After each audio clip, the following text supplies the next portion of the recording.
Hey there, Ford Transit family. I want to share something with you that I learned this past week, and hopefully this will help you to avoid a lot of expensive problems in the future.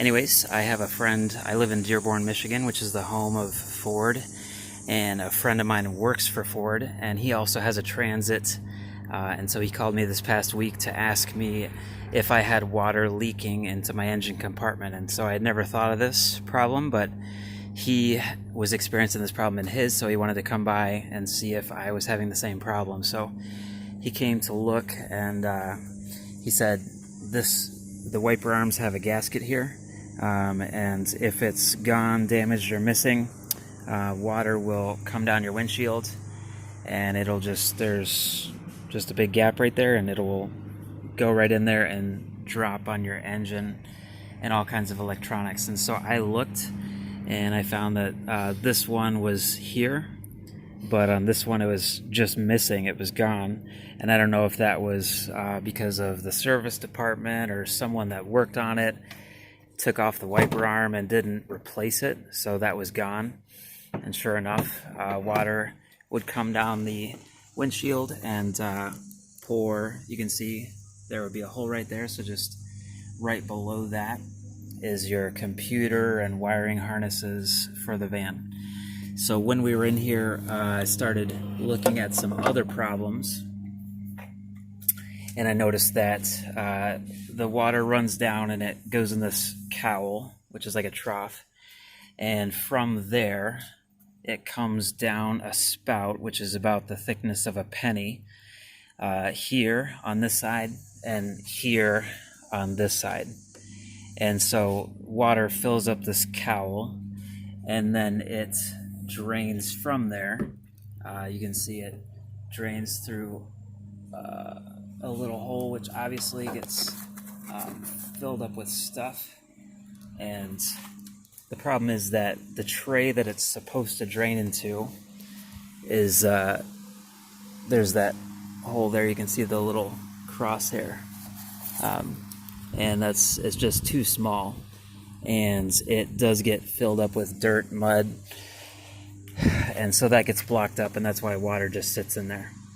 So the other problem that we were having was the tray. What's supposed to happen is it's supposed to drain down through that into this tray, which is like a gutter, and then it's supposed to get dumped down this side cavity. And what was happening on mine was it was doing that, but you'll notice that in that cavity, first of all, there's a big block of foam. So to fix this problem, you'll have to pull out that block of foam, which will be soaking wet. It's wrapped in plastic. You got to pull that out to access this problem, because the problem is it comes off this gutter. So it comes through the cowl, down through that hole, into this gutter, and it's supposed to dump it down, divert it out of your engine compartment. But in this cavity, there's a bunch of gaps between the two body panels. And so even when it was working right, water would just be coming right back in and dumping down here, which is on top of a wiring harness and your computer. So it's just a really bad location.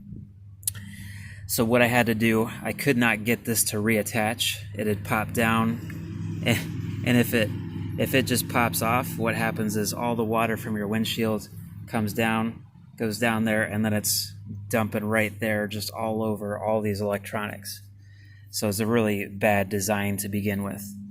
So what I had to do to fix this was I had to cut off the spout that sticks down, because it wouldn't lock onto that anymore. There's only a lip of plastic that supposedly would keep this thing snapped on. It's just not enough. So what I did was I just put a drill in here and drilled out those crosshairs so that it would drain better. I drilled another small hole, which you can see, and then I put a zip tie that pulls that tray up against that thing and just holds it in place. Now, that was one part of the solution. Obviously, I have so many gaps, so I had to silicone where the water comes down and a lot of it will even avoid that tray. So a lot of it would just come right down below this and, just run between there and down into the engine compartment. So I siliconed that gap. I siliconed the gaps down in there. And even, I even found that when I had the whole thing positioned the right way, of course, water is part hydrogen. Hydrogen bonds together. And so what would even happen is water would run off the end, grab onto the bottom of the gutter, and run back along the bottom of the gutter and drop down onto the engine compartment. So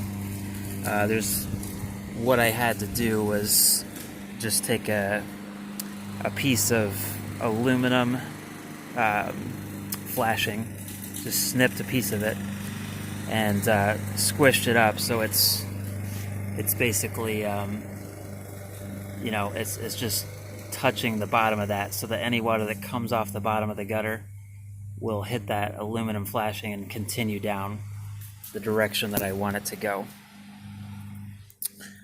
Now, so the solutions that you have to do is you have to make sure that these gaskets are intact. They're about $4.50. All you have to do is pull off this rubber cap, and there is a nut there. Once you remove the nut, you're able to pull the arm off, and then there's probably an official way to get this gasket in there, but I couldn't figure out how to take off the steering linkage or anything. So what I actually did was, once I got this arm off, I just forced that gasket through. The back end is more squared, so it's pretty difficult to force it through, but I think it was a lot easier than trying to remove this cowl or remove the steering linkage. That would have been much more difficult in my opinion. So I replaced these gaskets to make sure water's not coming through there. I secured that drain tray thing, and then I put that aluminum trim to make sure that all the water goes that direction. I siliconed up all the gaps where water was going the wrong way. And then what I did, just to make sure that if any of this ever fails and water does drip in here, it's not going to be dripping on the computer. So I took aluminum flashing, which you can get in a roll in the roofing department of Home Depot, Lowe's. And all right, so that's basically aluminum flashing. It's flexible, and the back side of it is actually a gold color. So on this side, I cut a sheet, and I didn't want water going onto the airbox, because some people with Transits have had water going on the airbox and then getting sucked into the engine. So if this ever leaks, drips down, I have this piece of aluminum, so it'll go down behind it. Now, as you feed in this aluminum flashing, it is sharp on the edge, so it can cut you, as you can see. So you do want to make sure that as you're feeding it down there, that you're pulling aside any wires, because it could easily slice a wire insulation. So there is a wire behind that, so make sure that you pull the edge of the aluminum so that the edge is not catching on any wires. Here was harder to get to, so what I did was I pulled out this bolt on this tank here, and then this one here, 8 millimeters each of them. So I could just move this to the side a little bit, and then you can really see your plugs in your harness. And then I just have one big piece of aluminum here, maybe 20 inches long or 18 inches long, and I just laid it right over top, and I creased up this side so that if this ever leaks, water falls on here, this piece of aluminum will catch it, and it'll just trail it right down along there and take it past the computer and everything. Now, because this is a sharp edge, obviously, the big rubber hose that comes out of the bottom of this tank, I didn't want it to have a knife edge against it, and that's why I rolled this back so that it's the smooth side, just a smooth edge against that rubber hose. So this is just plan B. If water ever does leak, from the wiper arm or the tray or just the many different places it can come through. If it ever gets in here, water will run down and it'll just take it forward past the computer. Now there was one other plug right where the water was coming off my improvised gutter, and so I just took a piece of dryer duct aluminum and wrapped it around that plug so that that doesn't get splashed. So hopefully this will prevent me from having problems in the future, and I hope this helped you if you're trying to solve this problem on your Transit. Thanks for watching.